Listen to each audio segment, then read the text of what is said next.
Here's something you may not know.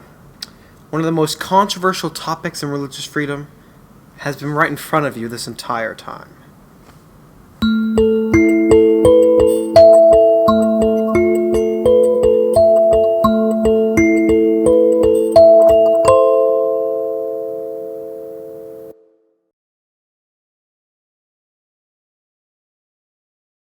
Hi, I'm Teddy Wansink, proud owner of a pair of hands, and today we're talking about how these things are important to religious freedom.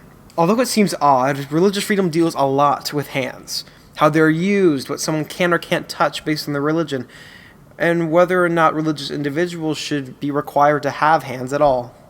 Take, for example, religious gestures. You probably recognize gestures like these praying hands, or maybe crossing fingers meant to symbolize the cross itself.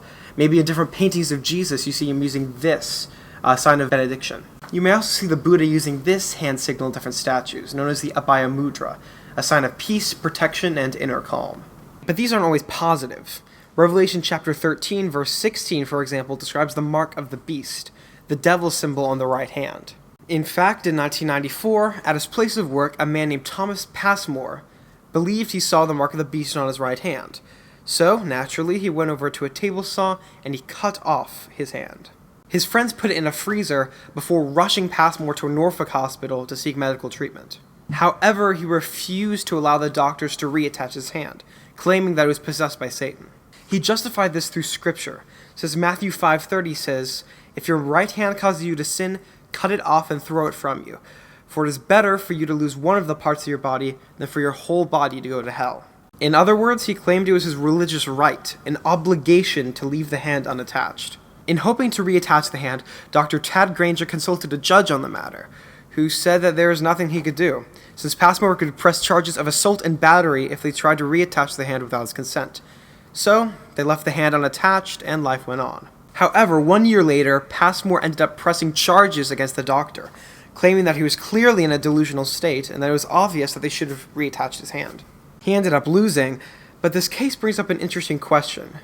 In the name of religious freedom, do we have the right to jeopardize our health, or what conventional norms call healthy? In another case involving the mark of the beast, mine worker Beverly Butcher was fired from his 35-year position at Consol Energy for refusing to follow a new rule that mandated all workers to use a hand scanner for security purposes. Butcher had written a letter to his superiors, emphasizing how he saw this connection between the hand scanner and the mark of the beast. However, they still did not permit him to avoid using the hand scanner. The EEOC sued Consol Energy and won, as the company did fail to provide any alternatives for Butcher even though workers with missing fingers were allowed other means of identification. But clearly, religious freedom cases that involve hands do not all deal with the mark of the beast. As a hall monitor in Mayo High School in Rochester, Minnesota, Mustaf Sheikh declined to shake hands with his female co-workers, instead clasping his hands together and bowing to them. He cited Muslim teachings relating to personal modesty concerning men and women who are not family members avoiding physical contact. He ended up losing the case because he failed to prove that he was actually harassed for these actions. He may have felt discomfort, but that's not necessarily harsh discrimination. Mustaf Sheikh was not required to touch the hands of women for his job, but sometimes people of faith feel pressured to touch certain items that their religion may see as forbidden or inappropriate. Muslim employees, for instance, may have to deal with haram or forbidden food. For example, in the case of EEOC versus Work Connection, the EEOC removed the work requirement at a meat processing plant that all workers be comfortable with touching pork. Although this case seemed to be a success, religious freedom doesn't always win. In a similar 2007 case, a sanitation worker at a ham processing plant refused to clean the pork processing machines.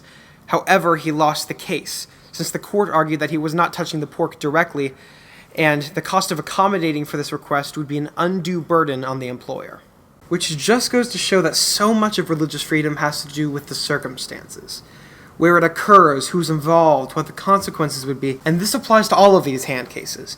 What if no alternative was provided for the workers with missing fingers, or if Thomas Passmore hadn't kept his hands safe in the freezer? What makes hands such an intriguing discussion point for religious freedom is just how personal they are. They're needed to grasp objects, to touch materials, to make gestures, and communicate body language.